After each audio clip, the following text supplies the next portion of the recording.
Hey everybody, Charlie here with JC3, back with my buddy Stu. And we are here again with a little more of a how-to video again. So last time we scanned some things we weren't able to run through a listing app like Car Dealer Pro. But today we wanted to scan some things that we could go through a scanner. So we're going to demo today some cards. We're going to send them through the scanner again. We are going to list them with the listing app Car Dealer Pro and kind of show you how that works. There's some little tweaks that I know I do that maybe others don't do. And we're going to try and scan some pretty basic cards that are ideal for a scanner. You won't have any trouble scanning these. So we will be back right after this to check those out.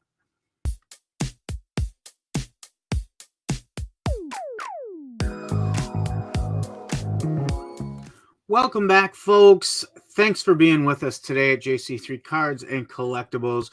We're about to walk through a demo of our Ricoh 8170 scanner in the CDP listing application.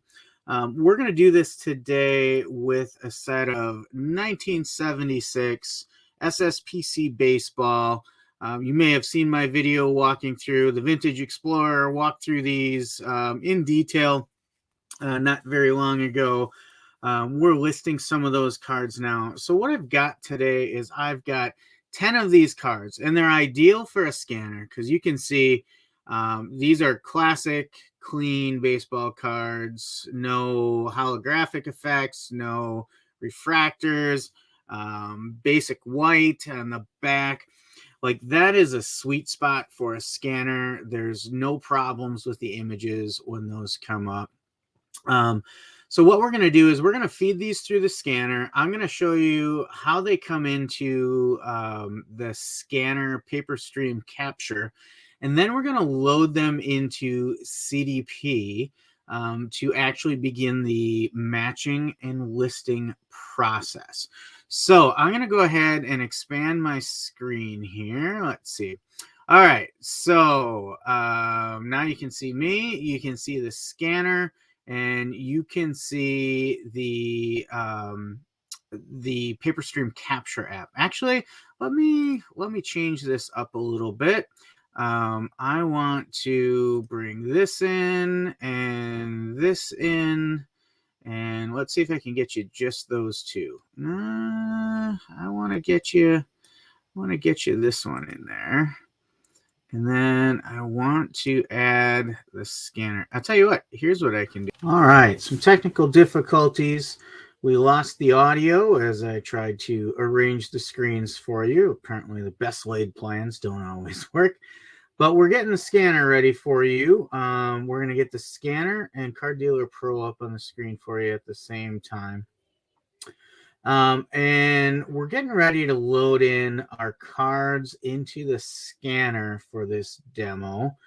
So there you can see them side by side, the Ricoh F1 8170 on the left and what the paper stream capture looks like on the right. And we're going to be scanning in our 1976 SSPC cards. Ideal for this, nice clean image, no refractor image. Really easy to scan regardless of what you have. Now, when you feed these in, you want to flip them over and put them in upside down so you can see on the back there. We've got them flipped over. And then we're going to hit scan on our photo stream capture software over here on the right. And once we do that, it's going to say, are you sure you've got all the settings that you want? And if not, you have an opportunity to make a change. So we're going to say, go ahead and scan that. And that's going to kick off the scanner to start feeding these cards through. And there you can see it's starting to feed through now. We're going to just hold that catch pin a little steady. And on the right, you can see those images actually feeding into the paper stream capture right away. These are the actual images we are going to upload to eBay when we're ready to list these cards. So there we go, all 10 are there. The catch pin is nice because it's got all these holes in each side and the bottom. It makes it really easy to get the cards out as needed. So there you can see, we just pick them out. We didn't have to dig or claw or anything like that. It's super nice.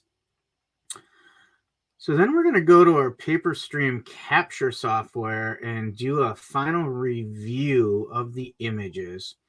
And there you can see we get a nice full-size image.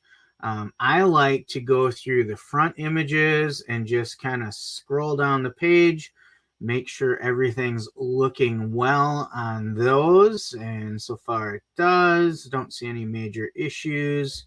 A nice fun image there of this player, Al Collins Jr. He was having a little fun when those pictures were taken that day. And then as we scroll through these, we're going to see if there's any imperfections that we would need to retake it. This one's, the lighting's bad on the original photography. The scan is perfectly fine. That's an exact reproduction of the card in hand. And then once we look at the front, well, then we're going to flip over to the back side and we're going to scan back up. And you can see that all the images look excellent on this. No issues whatsoever on these images. So nice clean scans on these. Very happy with those. Then we're going to save them. And we're going to save them to our PC. And you're going to get another dialog box that says, okay, verify where you want to save these. All of this is preset in your settings on the capture software. So I've got these folders set up for imports that I send everything there when I scan it. You can see baseball, basketball, football, Star Wars, just some of the presets for the common ones that I do. I make sure they're all going in there. These are going to be baseball ones that we're going to be sending. So I'll double check that and make sure I've got baseball selected, and I do. So we're all set to hit OK and save these images. You'll see the PaperStream capture software is working there as you got the circle of work. And now if we go back over to our desktop, we can see there are images in that folder. And there are all those images. Now, you will see the red X there, and you're not seeing the actual image picture itself. That's just because of a cloud storage issue I have. It's particular to my setup. You should most likely see the actual images. If I open them up in the photo software, we will see that. And I'll do that right here. And there you go. You can see those are the actual images. A lot of times when I scroll through them like this, they'll start to show in the folder view. This time they did not for whatever reason, but that's purely just an issue that I'm out of space on my cloud storage, which, you know, you get an allocated free amount of cloud storage with your Windows software. And I've just reached that limit, and sometimes it won't show me the images in the sneak peek mode here. But everything is there. We can now delete out these images. It's going to say, are you sure you want to do that? And now we have them on our PC. We're going to switch over to our Card Dealer Pro software now. So now that we're ready to go with these images, the next piece we need to do is we're going to need to bring up the CDP software. And we're going to bring that up here in a moment. Let's see if I can get that up there as well. We're gonna have to try and split screen here so you can see both of them. So give me a moment to set this up. Card Dealer Pro, there they are. So now that we have that, I'll share that again. Share screen, entire screen. And there we go. And I will make that a little bit bigger for you here. There you go. So now you can see I've got my image files over here. I've got Card Dealer Pro over here on the right. This is what your home screen looks like. You can see I'm logged in. It's got my logo on there. So what we want to do is we want to create a new batch. So we're going to hit this Add Batch button here. And what I like to do is use the current date. So we'll do 03/25/24. and then the time that I'm working that batch. So right now it happens to be 2:20. I'm used to using military time, so I say 14:20. That's the name of my batch. Now, here we have all the different types of channels that you can have the database try and match. So for sports trading cards, we have assorted sports, baseball, basketball, football, hockey, soccer, wrestling, MMA, multi-sport, and racing. If I were to change that drop down to trading card games, now we have assorted games, Pokemon, Magic the Gathering, and Yu-Gi-Oh! So Card Dealer Pro continues to expand on their offerings, and that's what's really been the tipping point for me and some others to say, okay, now it's time. We think it's time to invest in Card Dealer Pro. So remember, these are 1976 SSPC Baseball. So I'm going to select Sports Trading Card Baseball, and then you have a title template and a description template. You can save your own. You can see there's a default CDP template here. And then for my store, I've got a sports template set up, a racing template set up, and a wrestling template set up. And that's because there's a little bit of a difference in how I like to list my titles and descriptions between each of those. The way these templates will work for a title and a description is they're just going to take certain fields from your listing details. Excuse me while I get a drink here. And they're going to automatically put those together along with whatever freeform text that you decide to save in there. So for me, I'm using my sports templates, and we're going to do baseball. So let's continue. And then it says, all right, what are the standard details you would like to have on these listings? So these are in really good shape. I'm going to go with near mint or better if I had some kind of raggedy sets, vintage to put out there. I would probably change it to one of these, but these are actually really good condition. Purchase date, that's optional. I don't use that field. And then you have purchase price and sale price. Again, purchase price optional. Some people may want to use that. I just use the sale price, and I'm going to list all of these as a default at $3.99. Once we get into the individual listings, I can then adjust each individual one if I choose to do that, and we'll look at that when we get there. Depending on your organizational system, you can use these cabinet, shelf, box, row, section fields to do your organization. Now, I do a SKU that I use for my organization, and then I store them in monster boxes and such. So I don't use these fields, but a lot of people do. You could even though this says cabinet, shelf, box, row, and section, you could manipulate that to be whatever you want in your organization system. And then if you want to describe that batch, you can fill in some freeform notes here as well. So I'm going to go ahead and create this batch. And then it's going to say, how would you like to add cards? You can do magic scan, where the AI is going to look at the front and back of my card and look for a match. You can manually search the database or search certificate numbers if it's a graded card. So these are not graded, and I don't want to look them up individually. So I'm going to use the magic scan. And then it's going to ask you, are these raw or graded cards? And these are certainly raw cards. And then image options, do you want to upload both the front and back to scan for them, or just the front? I do front and back. And now it says, all right, go ahead and bring me the files you want. So I'm going to go back to my laptop. Here's the files we scanned. I'm going to click and drag them right in there. And now I'm just going to show you CDP, because at this point, that's all we need. So you can see it's looking for matches as it updates. It's looking for matches in its database, and you can see the progress as it goes through each card. And it does not take very long. So we're doing 10 cards here today. It whips through those fairly fast. So all 10 of those cards are now uploaded and in the system. Now we're going to go over to the actual matching system. And over here on the left, you can see of those 10 cards, there's 3 that it didn't find a match for, but the other 7, it found a match. And right now I'm in what's called the inspector view.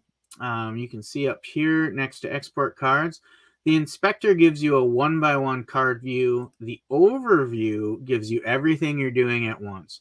Now, I personally like to start in the inspector view, and then when I'm done, I go back to the overview and maybe make a couple final tweaks on it. So let's go ahead and start with this card. So we see Frank White Jr., number 20 for the Kansas City Royals, card number 174. It's not finding a match. So what we need to do is see if we can manually search the database. So this first item here under card attributes says database match. We're simply going to start typing 1976 SSPC number 174. And there we find Frank White. Why didn't it find a match to begin with? I'm not really sure. But every once in a while, it won't find a match. But it's as simple as typing that in, and then you'll see, okay, that's the same card. It fills in the rest of this data. So sports trading card, I'm going to select my category, baseball. Year is 1976. The brand is SSPC. Set is 1976 SSPC, card number 174, Frank White. If it's a subset or parallel, it will either import that or you can manually add it. If it's a variation, you can add that as well. Attributes, you could also add that. So with this set, there's like 50 Hall of Famers in this set. If this was one of the Hall of Famers, I would put HOF in there.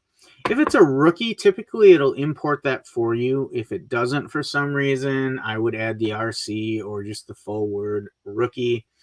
Personally, I also like to use the attributes field to denote if it's a parallel or an insert, or let's say it's a case hit. I would put that there.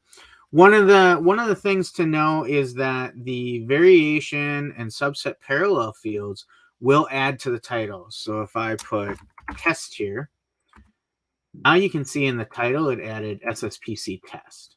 Okay, if I take that back out, now it's gone from the title. But if I put in the attributes test, that doesn't add to the title. That just goes into your item description on eBay if there's a matching attribute to put in there. Okay. So now we've got Kansas City Royals. So our card attributes look pretty solid there. Our grading condition, it's not graded. We're defaulting to near mint or better, and I think that's appropriate. Then we have pricing and inventory. So a couple of things that you can do here. So again, you have your purchase price, purchase date that are optional. You have your sale price that we defaulted to $3.99. And then we have our SKU. So there's a couple ways you can do this. You can add your SKU one by one. So I'll do it on this one, 03, what do we say, 25, 24. That's today's date. I use the date as a SKU system and then load my cards into team bags that then go into monster boxes. If you were using the cabinet, shelf, box, row section, you could update that as well. So I've added my SKU in there. Now for pricing, here's one of the things I really like. Sometimes it'll tell you a high-low range on this. In this case, it didn't. And I think that's part of why it didn't pull a match, because there may not be a lot of eBay sales. But you can actually go into these hyperlinks to see recent eBay sales or active eBay listings. And that's what I like to do. It's going to pull up eBay, and it's going to say, here's all your sold listings, instead of me actually typing it in there.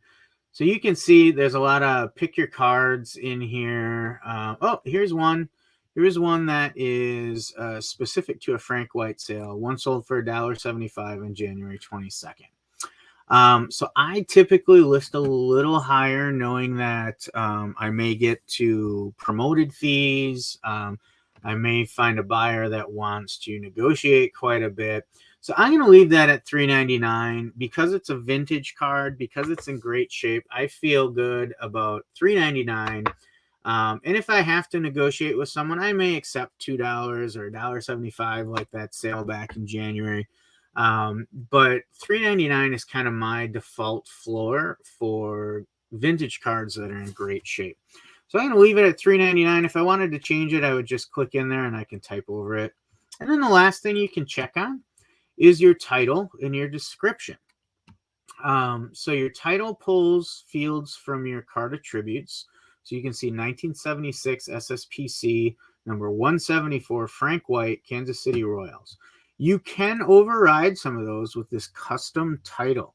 So let's say it was a rookie card and that was in my attributes. Remember, the attributes do not go in the title, but I could go on a custom title and just freeform add rookie card like that. And now it is in my title. And that's typically what I do. As you all know, if you're familiar with listing on eBay, you know you only have a certain amount of characters. So instead of typing out the whole word rookie, I would just put RC in parentheses. And then your description, this again, that is set up in a template. You can set your description to say anything you want. And then based on some formulas, you can have it pull whatever fields you want from the card attributes. This is not the default one that comes with Card Dealer Pro. I customized this. It is pretty simple. I would say anyone would be able to customize that on their own. You don't have to worry about just going with the Card Dealer Pro one. The Card Dealer Pro one is very basic. You know, I was used to using the AI description in the eBay app, which uses a lot of marketing language. So I tried to get a little bit closer to that. But of course, remember, this is a template. So your description is going to look and sound the same way on every single card, except for the card name when you're using this. So you want to find a description template that works for you, that finds the right combination. So everything looks good on this. Once it looks good, I hit this button up here that says mark is ready to list, and that moves it to a different category. So you'll see over here on the left-hand menu, there are 9 cards in draft status and 1 in ready to list. The ready to list is handy because if I get interrupted while I'm doing this, I know exactly what I've reviewed already and what I need to come back to. All right, so now we're on to the next card, and this is Rodney Darrell Scott, card number 172. So again, it didn't find a match for some reason. We'll just put in 1976 SSPC number 172, and we see Rodney Scott come up right there, and it fills everything in for us. Now, you may be wondering, why does that say with the Montreal Expos? Well, look at the back. It says Montreal Expos. The image is with the Kansas City Royals. The back is the Montreal Expos. That's because the Expos purchased Rodney from the Kansas City Royals on December 12th, 1975, after the images were taken. And that is a unique little thing with this set. You think about Topps Update these days, and they usually put out a late season update set with all those changes. This set does not have that option. So what it does look like they did is the card copy happened well after the season, which makes sense. So you can highlight some of the things for the 75 season. And that's when they adjusted for players that changed teams. Now, the one thing that doesn't pull in off of some of these more fringe brands is the brand field. You'll see again, it's blank. I filled it in on the last one. I'm not going to do it on this one because I want to show you how to do that in the overview later. So I'm going to leave a few of these blank. Now, Topps, Panini, they're almost always going to pull through. One thing I find common too is Panini Donruss is going to pull in Donruss. I always change it back to Panini. For me, I use the brand field as the manufacturer. You could use it differently if you choose, but that's how I choose to do it. So again, grading and condition are defaulted for us. I'm going to jump ahead to our title. Everything looks good there. And then I'm going to finish on pricing and inventory. So when I do this, here's what I typically do. I start on card attributes. I make sure if there's any extra attributes I want to add, they're in there. If it's a variation or a subset or parallel insert, I make sure that information's in there. And then I go right to pricing and inventory, and I go right to the sales. Now, this one's got a hyperlink for pricing research. Let's look at that. So if I click on that hyperlink, it gives me this little box that comes up and says a high of $1.40, a low of 50 cents for ungraded all conditions. And that's a combination of both eBay data and some other sources. I don't like that pricing research box. I almost exclusively go to the eBay recent eBay sales and see what comes up on that. So in this case, the player that we are listing has not had recent sales, at least not in this set, right? So you do see Rodney Scott in a 79, and that's an auto card for $435. Here's a Rodney Scott Topps non-auto that went for $399. So this is a different manufacturer. This is SSPC, but I feel like I'm right on with my $399 listing price, ready to go, mark as ready to list. And then we have our last one that didn't pull in on its own. This is Freddie Joe Patek. Freddie Joe Patek. Let's take a look at him. Card number 170. So again, it's as easy as saying 1976 SSPC number 170, and we get Freddie Patek. We select that as a match. It populates everything in. Again, I'm going to leave the brand so I can show you in the overview mode. I know I've defaulted my grading and condition, so I go right to pricing. Again, I go to recent eBay sales. We're looking for Freddie Patek, number 170. Looks like there's no recent sales, but there are some Topps ones from 76, $399. Again, feel like I'm right on with my vintage prices. We are ready to go. Marker's ready to list. Now we've got others that it did pull in all of the details for us, which is really what the value of CDP is. It found a match in the database, pulled in everything but the brand. We're okay with that. We're going to go to our pricing. Let's take a look. We see no recent sales. We're going to leave it at our $399 default. I do like to look at the recent sales for each player, just in case there's a player that maybe I'm not as familiar with that has a bigger fan base than I expected. For the most part, I will charge higher for rookies in this set, and I will charge higher for the Hall of Famers in this set, but everybody else is going to be this $399. So now we have Amos Otis. We'll look at our recent sales again, see what we got. All right, so this one was a pick your card, and then we have a $2 Amos Otis from this set, so $399. We'll be okay with that as well. Then we have Cookie Rojas. Cookie Rojas. So again, card attributes, looks like everything pulled through okay. This is not an insert or a variation or anything. We look at our pricing for Cookie Rojas, and we find that we had some pick your card sales and a $1.50 single sale. So we will move ahead with that as well. Mark is ready to list. And then we have Hal McRae. Hal McRae is a player that I remember quite a bit from my young days. Was Hal McRae a Hall of Famer? I don't think so. This is card number 176.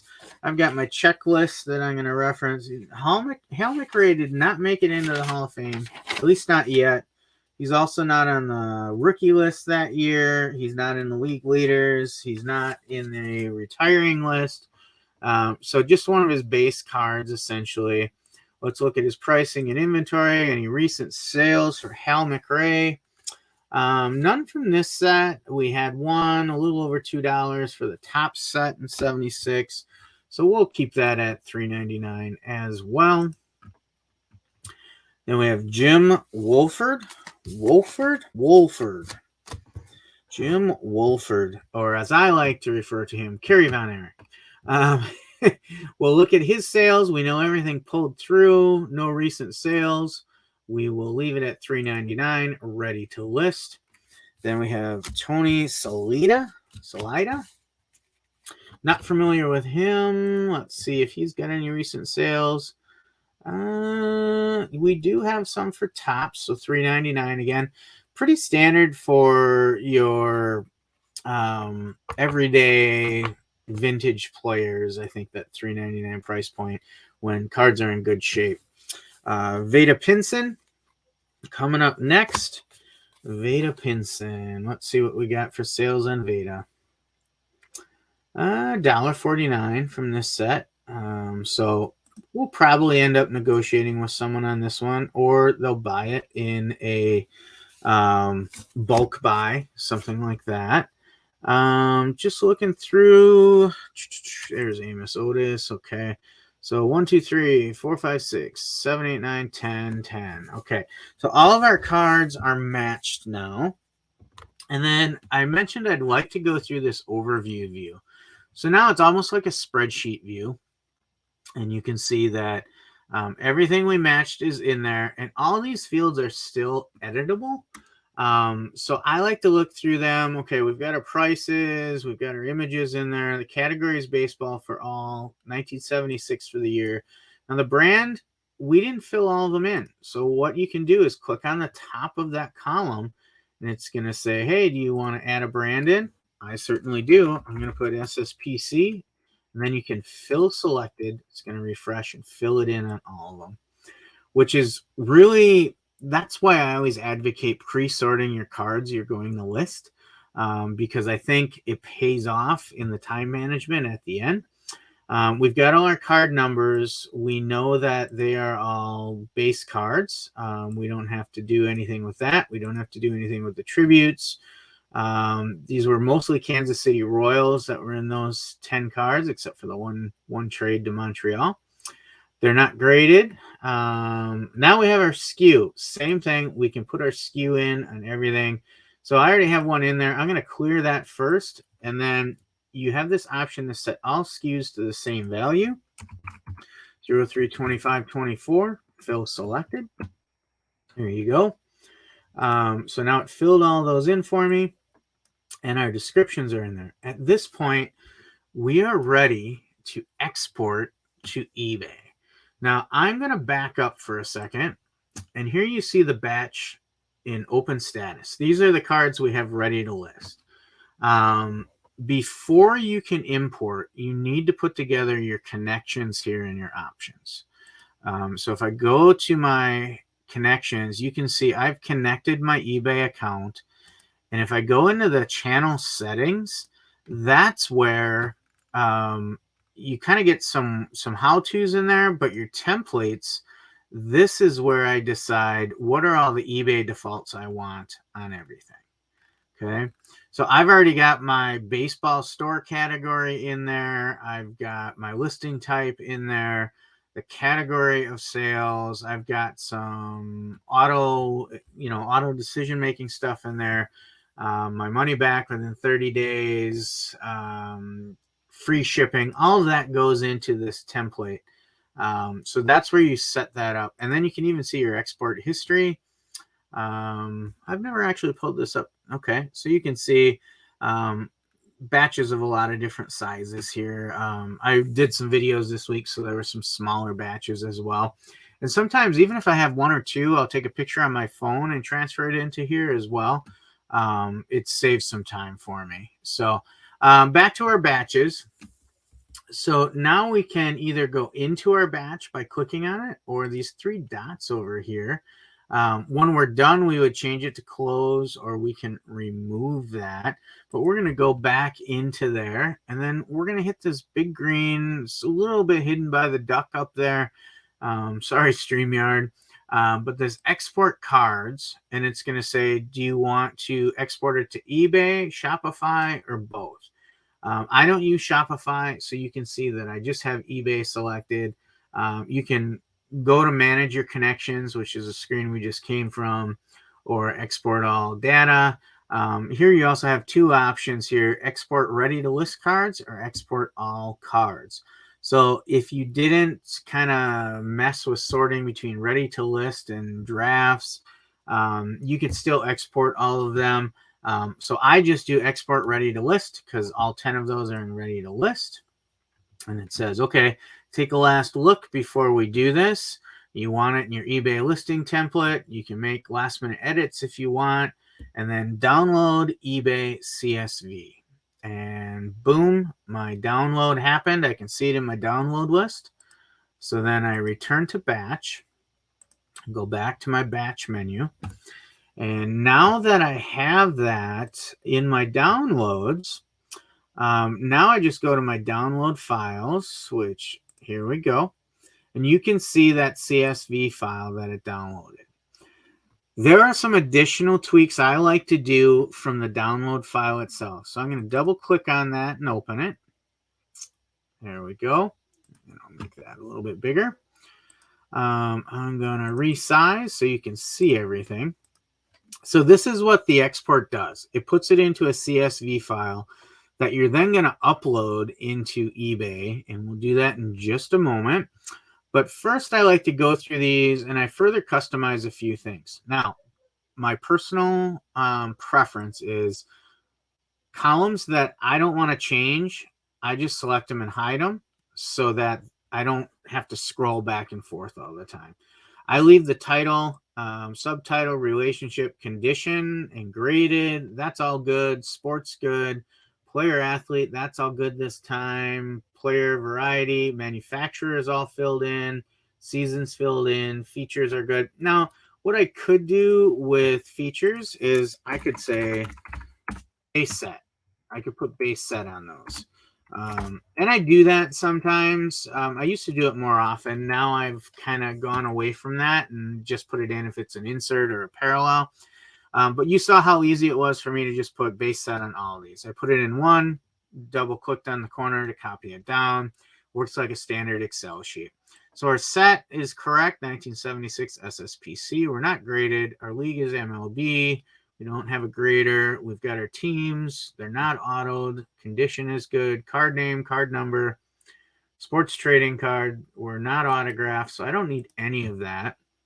Year manufactured, 1976. We're good there. Card size is a field I always like to put in that's not in the tool itself. So I put it in here in the download.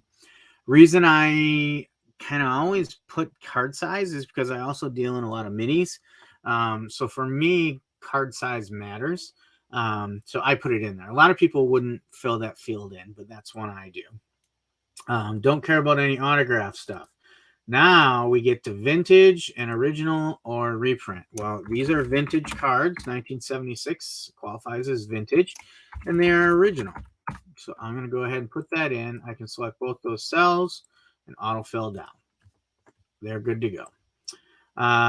No tournament or event. Language I don't worry about. Autographs we didn't do. It's not a bundle. California Prop 65 I'm not worried about. Thickness bundle. It's not an insert set. There's not a limited print run. And then you get into the web address that's housing the images. So that's what this is. This is the web address where the picture is saved for eBay to grab it. So I don't need to mess with that. I'm going to hide that field as I go through the rest. Here's my description. I don't feel I need to change anything in there. So now we start getting into the pricing. Format is fixed price. Duration is good till cancel. You see my $3.99 price. You see my quantity. So this quantity, this is where I would change it. Let's say I had modern cards where condition was the same on all of them. I would scan one in the CDP, and then once I export this file like this, this is where I would update my quantity to say 4 or 5 or whatever. I don't deal with PayPal. If you want to do volume sales, this is critical. You need to change this immediate pay required to 0. Otherwise, what's going to happen is your buyer is going to buy each card as a single transaction, and you're going to get feed to death from eBay. So if you turn off the immediate pay required, that allows your buyer to queue up cards and buy them all as one transaction. Payment instructions we don't need. There's my seller information. Shipping service is free shipping. So you can see a lot of these are binary codes, 0 or 1. Pretty easy to figure that stuff out as you get going through it. My return policy is just money back. I really haven't had to deal with any of this yet. But I deal mostly in low-end cards. So if there is an issue, for the most part, I'm just going to give you your money back. I'm not worried about return on that. You don't like that $1.99 card you got? I'm so sorry about that. Here's your money back. We'll move on. Okay. Buyer pays the cost. Let's see.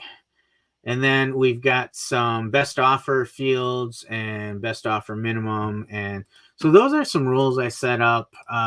If I want to auto decline or auto accept some options, you can set those in there as well. So once I make sure everything's good, I resize again so all fields are visible. I save my edits and we can close that. Here's my cheat sheet with all my created store categories on eBay. So if I wasn't doing baseball, I could change this quickly on my eBay template to import it with the basketball store category, for example. All right. So now we can see that we have our updates on our download file. Now we're going to start the magic with eBay. So let me find my eBay screen. And we're going to go to reports and uploads. And when we're in reports uploads, we want this second box here, step number 3, proceed to upload. And I just want to make sure I don't have that open. So upload template, and it's going to say choose your file. And there's our file that we downloaded and edited. I'm going to double click on that. And you'll see down here an upload progress window. And it's working to pull those up for us. 10 cards should be just about done. There we go. So you'll get a message that says your upload is completed. Then I go to my listings. And in my listings, you'll see those images start to populate. So 1, 2, 3, 4, 5, 6, 7, 8, 9, 10. So there's our 10 new cards. Our 1976 SSPC. If you want to look at one of those listings, we can do that. There we go. So you can see the image, front and back is in there. We've got our price, our title. We've got our item specifics that imported in. Everything looks good. Vintage. We've got our description that we put in there. We're all good. So if I go back to the previous screen, one of the reasons I selected them for is, looks like I'll have to reselect them. So I'll get my 10 again.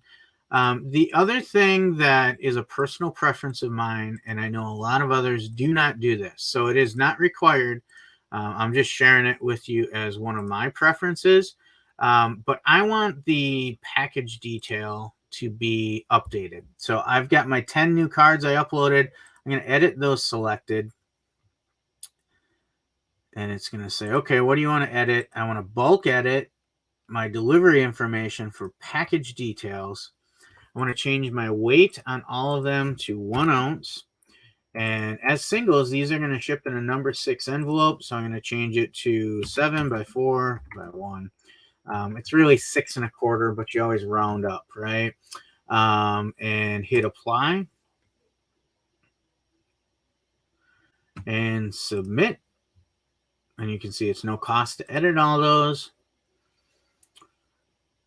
So now all of those cards are published live and listed. And I just updated all the package information on them as well. So we're good to go. You can see they all came through 12:52 Pacific time, all together as a batch.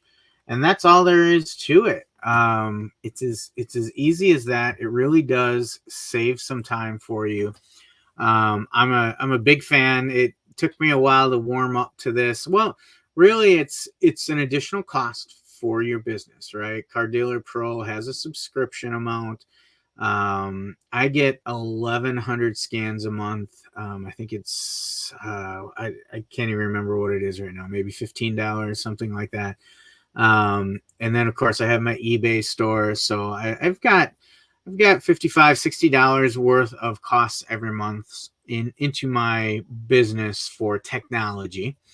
So you want to make sure that you're getting enough sales and not just sales, but enough margin on your sales to cover those costs every month, or you're probably not in a position to use them yet. But once you get there, eBay is an animal. We like to say, feed the beast. The more you feed it, the more it'll churn through some sales for you. And if you're really going to start getting into that volume sales area, which becomes a multiplier, at some point you're going to need some help keeping up with your listings. So if I sell 100 cards today and I take a day or two off, it's going to take me a while to backfill all that inventory if I don't have some tools like this to help with. So again, the scanners are ideal for cards like this.